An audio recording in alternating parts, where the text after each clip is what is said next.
इस परमात्मा के कण कण में दर्शन करके जब मैं अपने आप को पहचान लेता हूं तो फिर हर घट में यही दिख रहा है, हर घट में राम दिख रहा है।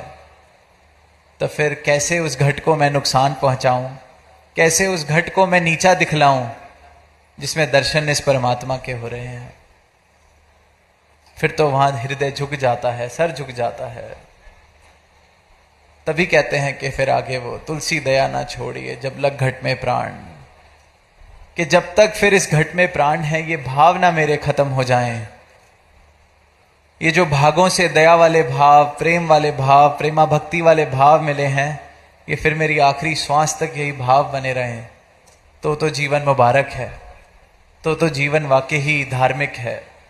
तो फिर मैं इस मानव तन की, इस अवसर की कदर कर पाया। और यही एक आज भी और युगों युगों से भी संदेश इंसान को दिया जा रहा है कि कदर कर सकें ये जो अवसर हमें मिला है, इस अवसर की कदर कर सकें।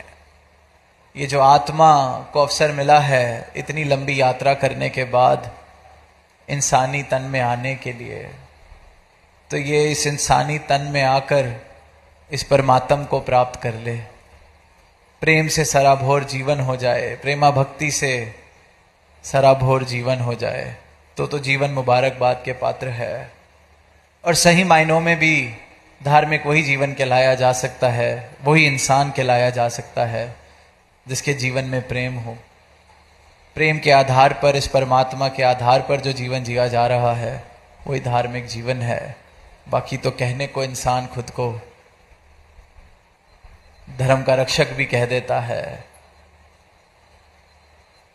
पर जो काम है वो बिल्कुल उससे विपरीत। तो धार्मिक काम अगर हमने करने हैं, धर्म का रक्षक हमने बनना है, तो अपने जीवन में इस परमात्मा को, अपने हृदय में इस परमात्मा को बसाते चले जाएं, प्रेम को बसाते चले जाएं, और हर एक इंसान में इस परमात्मा के दर्शन करते हुए सबकी तरफ समर्पित होते चले जाएं। और आज यहाँ आने में आप सबके दर्शन करके बहुत खुशी भी प्राप्त हुई, और आगे भी स्थान स्थान पर जाने को मिलेगा। तो यही भाव के ये मैनपुरी स्थान का नाम है, शहर का नाम है, तो यही मन में भाव आ रहे हैं कि मेरी भी मैं पूरी की पूरी समर्पित हो जाए। तो इन्हीं भावों के साथ दास इजाजत चाहेगा, प्रेम से कहना धन्यवाद।